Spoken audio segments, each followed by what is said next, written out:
Hello guys and welcome back to my channel सिर्फ IAS. दोस्तों, आपका बहुत बहुत स्वागत है वर्ल्ड हिस्ट्री की इस सीरीज में जो कि विजन आईएएस के नोट्स हैं और मैं प्रसन्ना वर्मा इनको एक्सप्लेन करने जा रही हूँ आप सभी को। आज हम टॉपिक करेंगे socialism in Russia, social revolutionaries, Bolshevik and Menshevik के बारे में।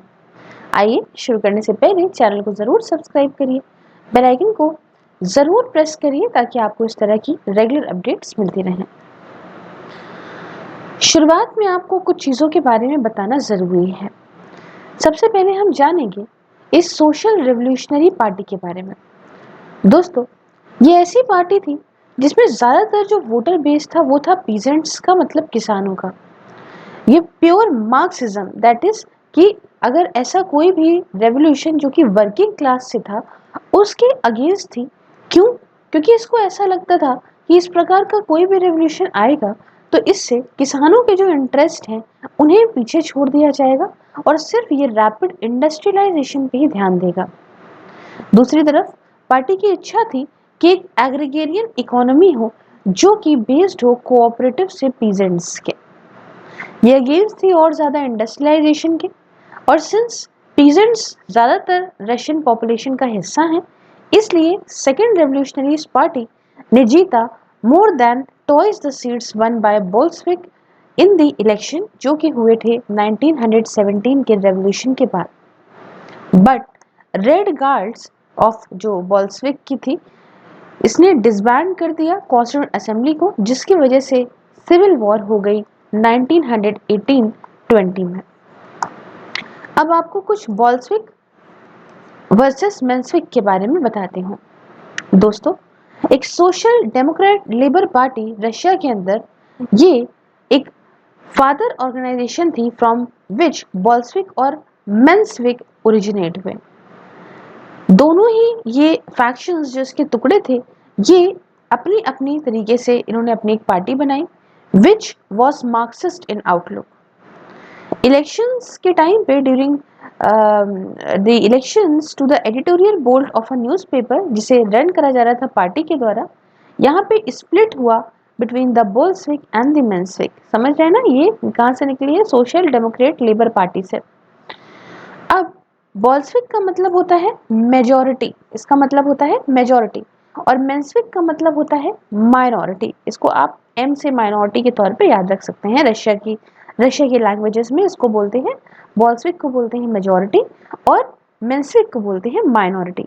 इसलिए मेजॉरिटी जो ग्रुप था उसे कहने लगे बोल्शेविक, और वैसे ही माइनॉरिटी जो था उसे कहने लगे मेंशेविक।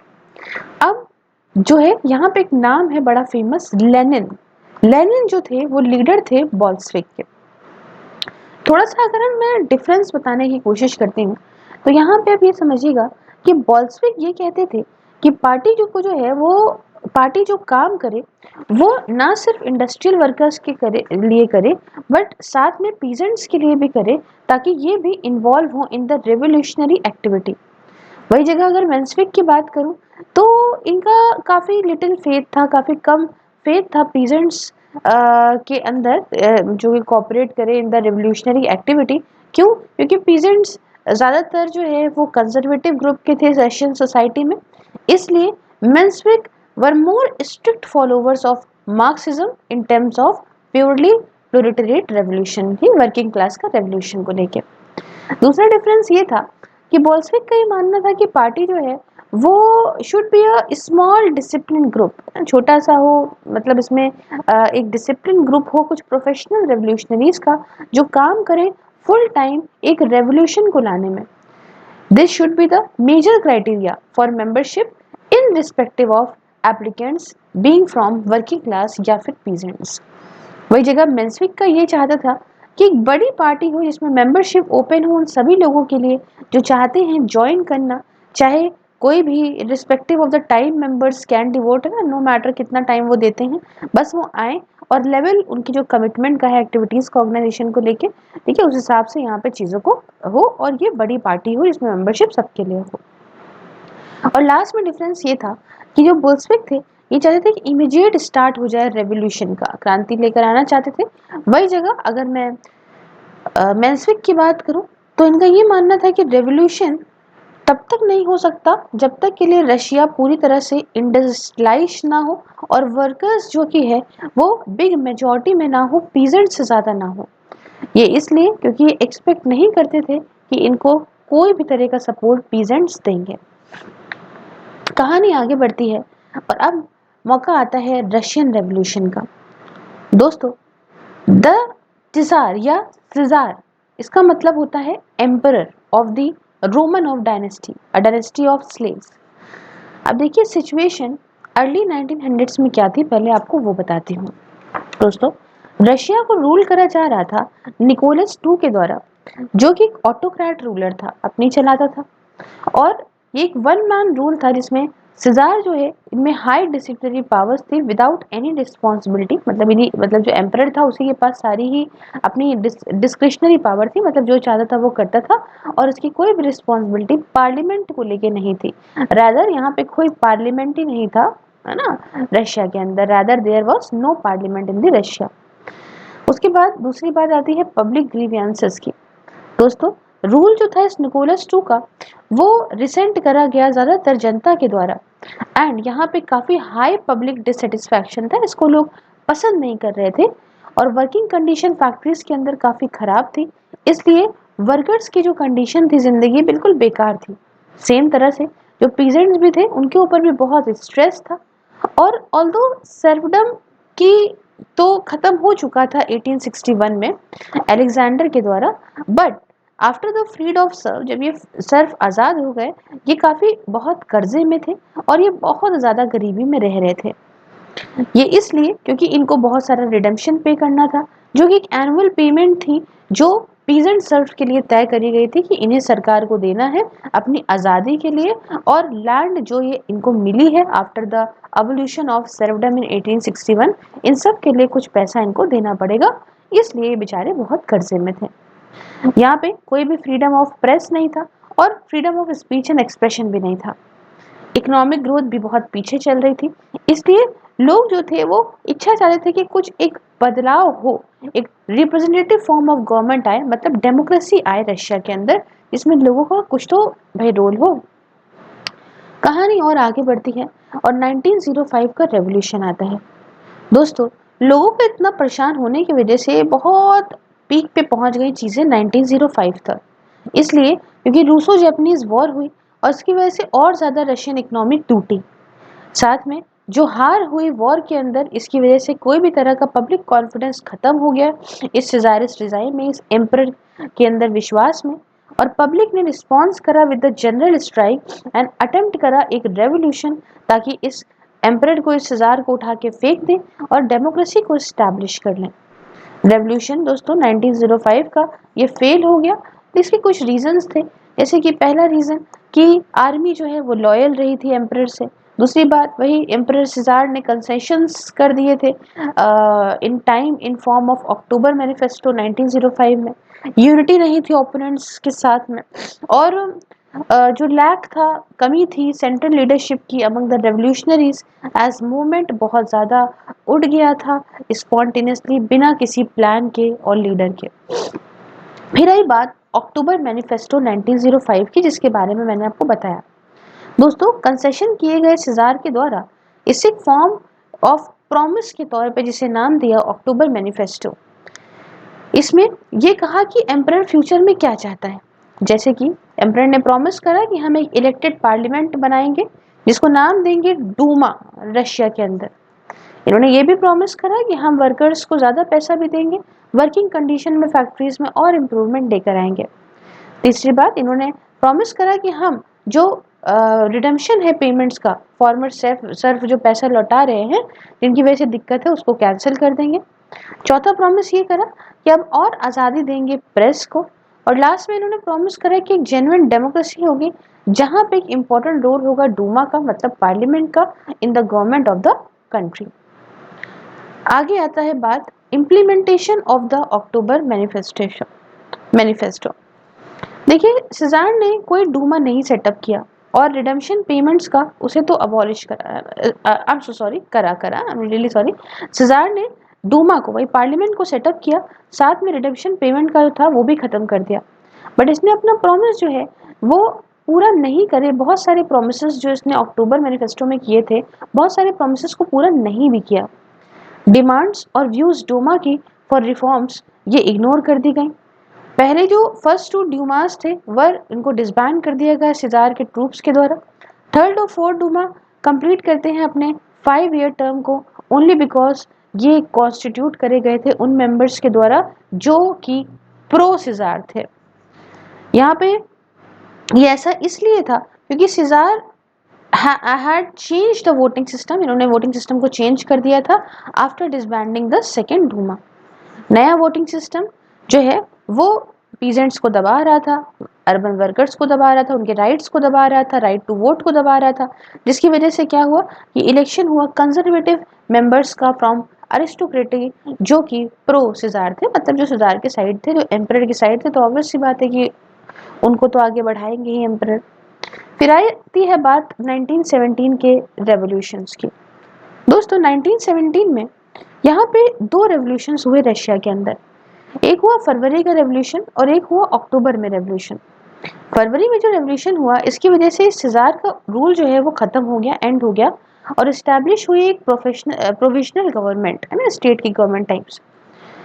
अक्टूबर में जो रेवोल्यूशन हुआ उससे क्या हुआ, ओवरथ्रो हो गया इस प्रोविजनल गवर्नमेंट का भी in a coup by Bolshevik and consequent establish हुआ एक कम्युनिस्ट स्टेट का रशिया के अंदर।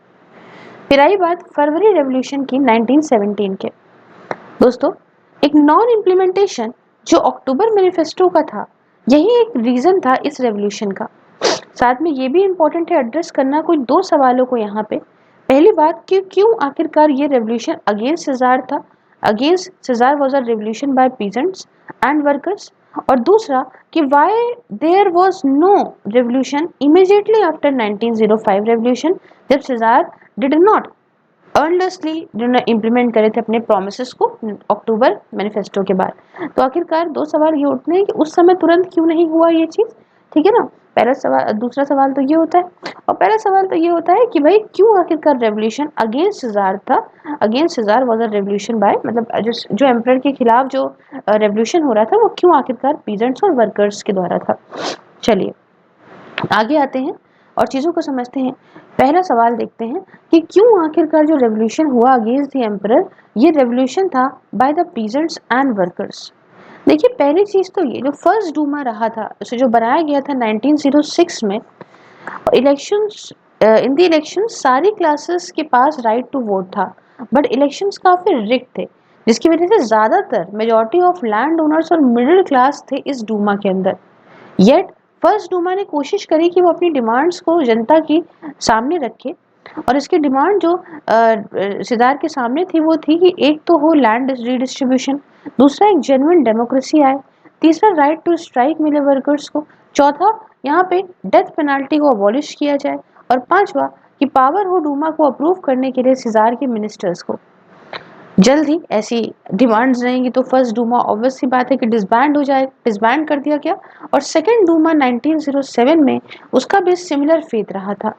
अब बात आती है थर्ड और फोर्थ डूमा की, जो कि 1907 से 12 और 1912 से 17 तक चले।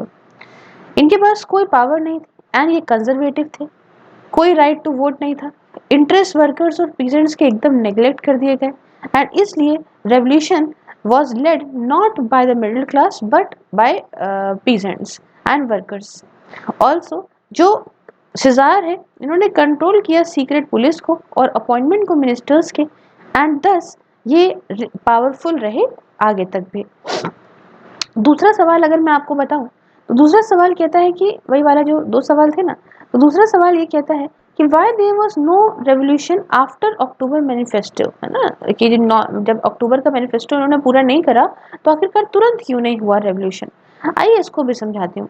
इनकी कुछ वजह थी, जैसे कि पहली कि इकोनॉमिक रिकवरी आफ्टर 1906, इसने पैसिफाई करा पीजेंट्स और वर्कर्स को। दूसरा लीडर्स जो अपोज कर रहे थे इस एम्परर को, चाहते थे रेवोल्यूशन, वो काफ़ी पैसे से कमी हो गए, उनके पास शॉर्ट ऑफ मनी थे, बहुत सारे उनमें से या तो जेल में चले गए थे, और फॉर एग्जांपल लेनिन की बात करें तो ये एग्जाइल में रहे टू लेटर फिर बाद में रिटर्न हुए 1917 में जर्मन फॉरेन सेक्रेटरी जिम्मरमैन की मदद से, क्योंकि जर्मनी चाहता था ना कि रशिया विड्रॉ करे इस वर्ल्ड वॉर 1 से, या एटलीस्ट कुछ इंटरनल अनरेस्ट रहे ताकि रशिया कमजोर रहे।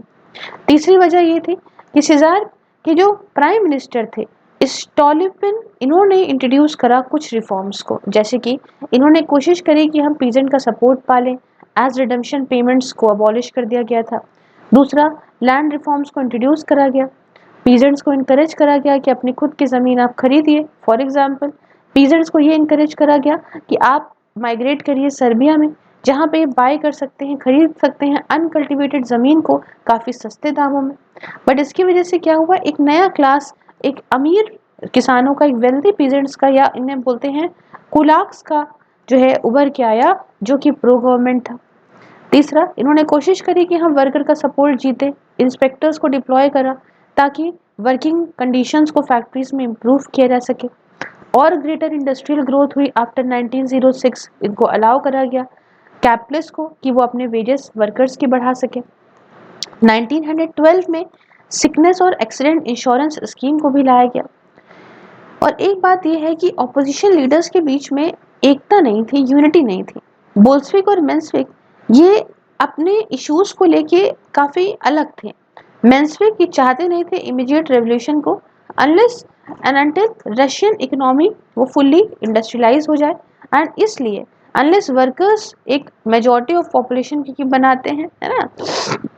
On the other hand बोल्शविक under Lenin ये चाहते थे इमीडिएट रेवोल्यूशन जिसमें सपोर्ट हो दोनों वर्कर्स का और पीजेंट्स का। चलिए, एक मैंने बताया ना कि फरवरी में रेवोल्यूशन हुआ था 1917 का, तो उसका क्या रीजन था आइए समझाते हैं। पहला रीजन, लॉन्ग टर्म ग्रीवियंसेस, बहुत लंबे वक्त से चला आया हुआ दुख। देखिए, यहाँ पे अगर मैं आपको बताऊं तो यहाँ पे आधे मन से जो अक्टूबर का मैनिफेस्टो उन्होंने पूरा किया था, तो पूरी तरीके से तो किया नहीं था, और साथ में जो उन्होंने वादे किए थे जेन्युइन डेमोक्रेसी के, वो भी पूरे नहीं थे। तो पहला दुख तो यही था। दूसरा, लैंड रिफॉर्म्स फेल हो गए बाय 1911। लैंड रिफॉर्म्स का एम ये था कि हम लाइफ पीजेंट्स की इम्प्रूव करेंगे, इन्हें लैंड ओनर्स बना के, एंड साथ में इन्फ्लेशन जो फूड में है उसे कम करके, जिसकी वजह से गरीब सबसे ज़्यादा हर्ट हो रहा है। लैंड रिफॉर्म्स फेल इसलिए हो गए क्योंकि पीजेंट्स की पॉपुलेशन बहुत तेजी में बढ़ रही थी then the growth in the agriculture sector, which along with inefficient farming methods की वजह से ये फूड इन्फ्लेशन पे ध्यान नहीं गया और फूड के प्राइसेस बढ़ते गए। पॉपुलेशन पीजेंट्स की वो बहुत तेजी में बढ़ रही थी, ठीक है, then the pace of reform जिसे इंट्रोड्यूस करा गया सिजार की प्राइम मिनिस्टर स्टोल्फिन के द्वारा। तीसरा दुख ये था कि वेलफेयर प्रोग्राम वर्कर्स के लिए वो इतने अच्छे नहीं थे कि वो सारे तरीके के दुख दर्द को दूर कर सकें। इंडस्ट्रियल अनरेस्ट और स्ट्राइक्स होने लगी थी फॉर 3 इयर्स, मतलब 1912 से 14 तक, before the start of World War 1। Unrest की शुरुआत हुई 1912 में after the group of gold miners जो कि स्ट्राइक पे चले गए और उनको शॉट कर दिया गया। चौथा दुख ये था कि सरकार दबा के रख रही थी through the use of secret police, जिसकी वजह से क्या हुआ कि 3 इंपॉर्टेंट सेक्शंस सोसाइटी के एलिनेट हुए, जैसे पीजेंट्स, वर्कर्स और इंटेलिजेंशिया, मतलब एजुकेटेड क्लास। रिवोल्यूशनरीज जो थे स्टूडेंट्स से, टीचर्स वगैरह से, या तो उनको जेल में डाला जा रहा था और या तो उनको मार दिया जा रहा था सीक्रेट पुलिस के द्वारा। एक दूसरा एग्जाम्पल भी ये है कि बहुत बुरी तरीके से, बहुत ही मास डिपोर्टेशन हुआ ज्यूस का रशिया से। 10 बहुत सारे सेक्शंस ये बन गए एंटी सिजार बाय 1917। पांचवा रीजन ये था कि रिवोल्यूशनरीज पार्टी ने हाथ मिला लिया था 1912 के बाद, जिसकी वजह से डिसयूनिटी कम हो गई थी among the sections of opposition, और इसकी वजह से जैसे पहले तो इतनी एकता नहीं थी, यहाँ पे फिर थोड़ी एकता हुई। फॉर एग्जाम्पल बताऊं तो बोल्शविक, मेंशविक और सोशल रिवोल्यूशनरीज पार्टी, ये 3 मेन जो ग्रुप्स थे ये एक साथ आए और एटलीस्ट टेम्परेरी रिजॉल्व किया अपने अपने डिफरेंसेस को, ताकि एक साथ आ सकें इन देयर ऑपोजिशन टू सिजार। और लास्ट में एक दुख और है कि रॉयल फैमिली की इतनी इज्जत जो है वो कम हो गई थी, क्योंकि यहाँ पे बहुत सारे स्कैंडल, धोखाधड़ी हो रहा था। एग्जाम्पल, यहाँ पे कंट्रोवर्सी थी कि weather सिजार was behind the execution of reformist prime minister Stolfin in 1911। साथ में ये भी इल्जाम लगा कि जो प्रीस्ट है, जो मदद कर रहे हैं, है ना, use to help the sick child of czar, ये इम्पोर्टेंट डिसीजन लेते हैं, ना, had become important in the decision taken by the czar. तो एक हो गए लॉन्ग टर्म ग्रीवियंसेस, दूसरा था इमीडिएट कॉज। इमीडिएट कॉज ये था कि पार्टिसिपेशन जो कि वर्ल्ड वॉर 1 में था, इसकी वजह से ओवरथ्रो उठा के फेंक दिया गया सिजार को, क्योंकि वॉर की वजह से बहुत खर्चा हुआ और इकोनॉमिक कंडीशंस जनता की और खराब हो गई। एग्जाम्पल जो इस वॉर के ईयर्स के टाइम पे ये था कि बहुत तेजी में फूड का इन्फ्लेशन बढ़ा और ब्रेड रायट्स एकदम से ब्रोक हुए in the Saint Petersburg, then called, उस समय सेंट पीटर्सबर्ग को ना पेट्रोग्राड बोलते थे। यहाँ पे बहुत तेजी में फूड के प्राइस बढ़े। फेलियर्स वर्ल्ड वॉर 1 में और इनएफिशिएंट लीडरशिप इस सिजार की, जो कि वॉर को रन करने में, एग्जाम्पल काफ़ी स्लो ट्रांसपोर्ट आर्म्स का टू द फाइटिंग यूनिट्स, इसकी वजह से म्यूटनी हुई among the troops as well as police.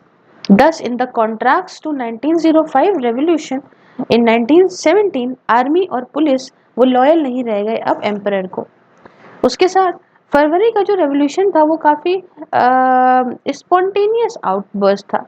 Nicholas to ने अपने ट्रूप्स को भेजे जो जल्द ही जिन्होंने जल्दी रिफ्यूज कर दिया फायर करने से, एंड पूरा ही जो ये पेट्रोग्राड था, पेट्रोग्राड गैरिसन था, म्यूटिनीड, यहाँ पे पूरी म्यूटनी फैल गई और जल्द ही मॉब्स ने पब्लिक बिल्डिंग्स को सीज कर लिया।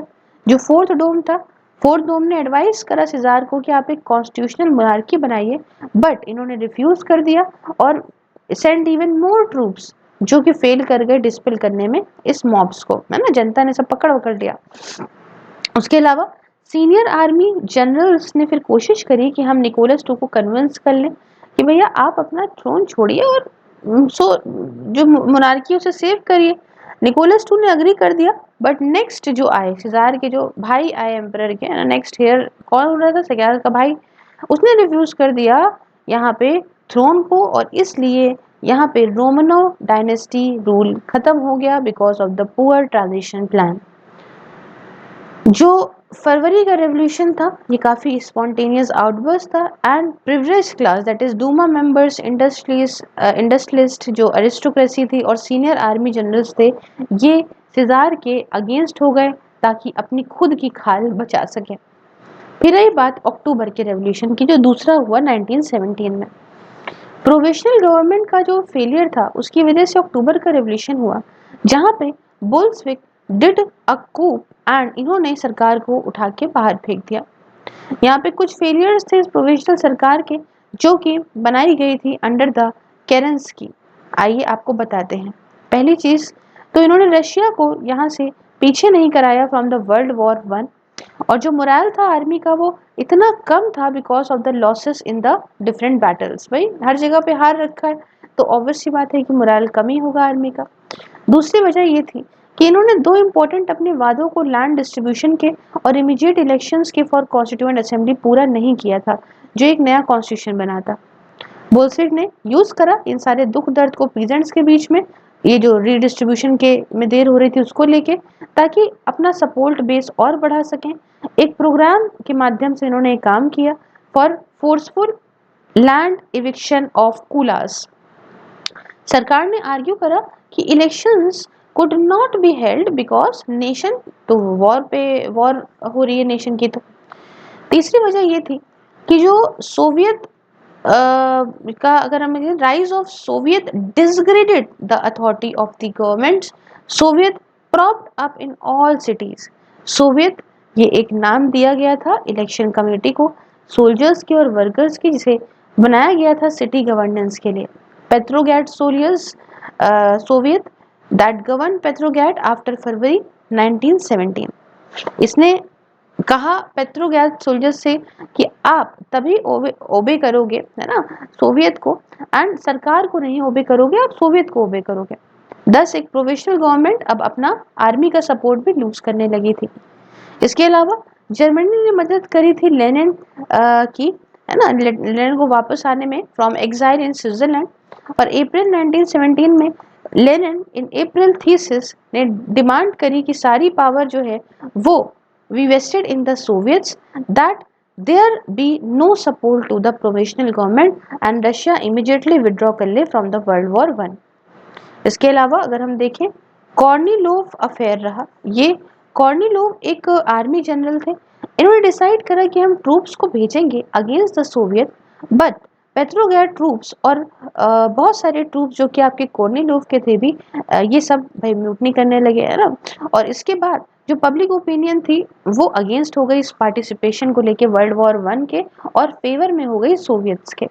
लेनिन ने ऑफर करा काफी बढ़िया बढ़िया रिफॉर्म्स को, ताकि मासेस को अपनी साइड पे ला सकें। For example land redistribution, food inflation को कम करने का, वर्ल्ड वॉर वन से विड्रॉ करने का, अगर पब्लिक सपोर्ट करती है इनके रेवोल्यूशन को। तो ये बात हो गई यहाँ तक। फिर आई बात consolidation of power bye Bolshevik. दोस्तों, इलेक्शंस जो हुए थे after the overthrow of the provincial government and constituent assembly, इसको बना दी गई। वहाँ भाई इलेक्शंस हुए प्रॉपर ना, इलेक्शंस हुए प्रोविंशियल गवर्नमेंट को हटाने के बाद, और कॉन्स्टिट्यूंट असेंबली को बनाया गया। ऑल्दो लेनिन को ये पता था कि बोल्शेविक जो है वो मेजॉरिटी नहीं पा पाएंगे इलेक्शन में, बट इन्होंने इलेक्शन करवाए। एक इम्पॉर्टेंट एजेंडा रखा अक्टूबर रेवोल्यूशन का 1917 में। इलेक्शन से पहले लेनिन ने स्टार्ट करना शुरू कर दिया लैंड रिडिस्ट्रीब्यूशन को, ताकि जो फार्मर्स हैं, जो पीजेंट का वोटर्स है, वो इनकी साइड आ जाए। But Bolshevik came only second in the elections. अब जो सोवियत रेवोल्यूशनरी पार्टी थी, जो यहाँ पे अगर देखा जाए which had peasants eight there core, जैसे मैंने आपको शुरुआत में बताया था, ठीक है ना, उनका वोटर बेस पीजेंट ही थे। तो और इन्होंने प्रॉमिस करा था इकोनॉमिक प्रोग्राम को, जिनका एम था एग्रीकल्चर इकोनॉमी का। ये जीती one toys the seat one by Bolshevik. जब बोल्शेविक को टारगेट किया गया डिबेट के अंदर कॉन्स्टिट्यूंट असेंबली में, और इनका vision for running the state was criticised, तो लेनिन ने ऑर्डर करा रेड गार्ड्स को कि आप डिस्बैंड कर दीजिए कॉन्स्टिट्यूंट असेंबली को। इन्होंने आर्ग्यू करा कि we don't need a parliament to tell what to do, हमें पार्लियामेंट की जरूरत नहीं है बताने के लिए कि हमें क्या करना चाहिए, हमें पता है हमें क्या करना चाहिए। और इसी की वजह से, इनके ये सब बातों की वजह से हो गया सिविल वॉर 1918 से 20 तक जो चला, जिसे लड़ा गया था बोल्शेविक और व्हाइट्स के बीच में। व्हाइट्स में कौन था? Menshevik social revolutionary party, cadets जो चाहते थे जेन्युइन डेमोक्रेसी। अब ब्रिटेन, यूएसए, फ्रांस और जापान ने अपने ट्रूप्स को भेजे व्हाइट्स के सपोर्ट में, बिकॉज इनको ये डर था कि कम्युनिज्म ऐसा ना हो कि रशिया के बाहर फैल जाए अगर बोल्शेविक पावर में आ गए तो। साथ में ये चाहते थे कि रशिया री इंटर करे इस वर्ल्ड वॉर वन में, क्योंकि रशिया को क्विट करना पड़ा था ना war via treaty of Brest Litovsk 1917 में, जिसे साइन किया गया था बोल्शेविक के द्वारा आफ्टर द अक्टूबर रेवोल्यूशन। कुछ सेक्शन जो वर्कर्स के थे और सोल्जर्स को, वो अगेंस्ट थे बोल्शेविक के, बिकॉज भाई उन्हीं का चर्चा चलता था, है ना, उनके सोवियत्स के ऊपर बड़ा मजबूत ये जो है बिल्कुल दबा के रखते थे Bolshevik after October revolution. Bolshevik with their red guards, इन्होंने फोर्स आउट करा इस सोशल रेवोल्यूशनरीज को और मेंशेविक को फ्रॉम द सोवियत्स, एंड ये एक कमिश्तार बनाया अपॉइंटेड बाय सेंटर, जो कि हेड था ऑफ द सोवियत। इसलिए soviet was brought under total control of Bolshevik. अगस्त 1918 में यहाँ पे असैसिनेशन अटेम्प्ट किया गया against the Lenin, after which जो रेड गार्ड्स ऑफ बोल्शेविक थे, ये यहाँ पे जाने जाने लगे एज द रेड टेरर, जहाँ पे बहुत सारे वाइट्स को फिर मारा गया, शॉट करा गया, और वो मतलब शूट करा और वो मर गए। During the civil war Ukraine और जॉर्जिया को फोर्स करा गया कि वो रीयूनाइट हो जाएं रशिया के साथ में, और रशिया ने अपनी इन सारी टेरिटरीज को लूज किया था अंडर ट्रीटी ऑफ ब्रेस्ट लिटोस्विक, जिसके बारे में हमने आपको पहले बताया है, विद जर्मनी ये हुई थी। उसके अलावा जो मूवमेंट था for independence in Armenia and Azerbaijan, उसे भी दबा दिया गया ड्यूरिंग द सिविल वॉर। और ये जो दो थे, इन्होंने खुद को डिक्लेयर करा इंडिपेंडेंट यूज करके अपॉर्चुनिटी जिसे ऑन गोइंग क्राइसिस ने प्रोवाइड किया था। फाइनली बोल्शेविक इमर्ज होकर आए as victorious due to the following factors. पहली वजह कि वाइट सही से ऑर्गेनाइज नहीं हो पाए और इनका एक सिंगल कोई लीडरशिप नहीं थी। दूसरा, रेड आर्मी के पास ज़्यादा ट्रूप्स थे और एक अच्छा लीडर था इन फॉर्म ऑफ ट्रॉट्स्की। तीसरा, कि वाइट अपना सपोर्ट पीजेंट का खो चुके थे because of brutalities the white engaged in during the civil war. चौथा रीजन ये था कि Lenin was able to present Bolshevik as nationalist fighting against the foreign army. पांचवा रीजन ये था कि वॉर कम्युनिज्म ने मदद करी बोल्शेविक को रिसोर्सेज को बचाने में, फाइट करने के लिए वॉर में। अंडर वॉर कम्युनिज्म सारी फैक्ट्रीज को नेशनलाइज कर दिया गया और सारे प्राइवेट ट्रेड को रोक दिया गया ताकि रिसोर्सेज डायरेक्टली पार्टी के हाथ में आ जाए। फर्दर सारे ही जो ग्रेन्स थे उनको सीज कर दिया गया पीजेंट से, ताकि ये ट्रूप्स को खिलाया जा सके और वर्कर्स को जो फॉर्म करते हैं सपोर्ट बेस बोल्शेविक का। इसलिए कम्युनिस्ट रेवोल्यूशन रशिया के अंदर वो सक्सेसफुल रहा और ये स्टेबिलिटी में पहुंच गया 1920s में। दोस्तों नेक्स्ट लेक्चर में हम लेनिन और मार्क्सिज्म के बारे में पढ़ेंगे। तब तक आपको कैसा लगा ये लेक्चर मुझे कमेंट बॉक्स में बताइए। अच्छा तो लाइक शेयर सब्सक्राइब, साथ में आप मेरे चैनल को ज्वाइन करके बहुत सारी पर्क्स एंजॉय कर सकते हो। इन लेक्चर्स का आनंद आप फेसबुक पे भी उठा सकते हो। इसके अलावा मैं इंस्टाग्राम पे क्वेश्चंस डालती हूँ, आप इनको भी जो है फॉलो कर सकते हो। आप फॉलो कर सकते हो मेरे टेलीग्राम पे फॉर द पीडीएफ्स। और वर्चुअल लाइब्रेरी से एक बहुत अच्छा इनिशिएटिव है जो मैंने स्टार्ट करा है, पूरी डिटेल्स आपको डिस्क्रिप्शन बॉक्स में मिल जाएंगी। Do follow me everywhere. तब तक के लिए मिलती हूँ नेक्स्ट वीडियो में। जय हिंद, जय भारत।